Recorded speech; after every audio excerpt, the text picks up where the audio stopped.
Let's go over the stem stitch. Bring the needle up to the front of the fabric.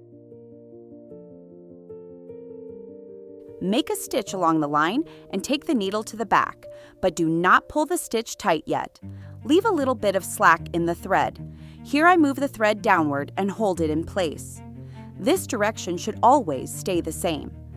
Then bring the needle back up to the front, approximately in the middle of this stitch. Pull the thread tight so that the loose thread from the beginning of the stitch also tightens. Next, take the needle to the back a little further along the line, about half a stitch length away from the previous stitch. Again, do not pull the thread tight. Bring the needle back up through the hole from the previous stitch. This way, the stitches will twist beautifully and create a smooth, even line.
However, when I embroider on clothing, this technique does not always work well.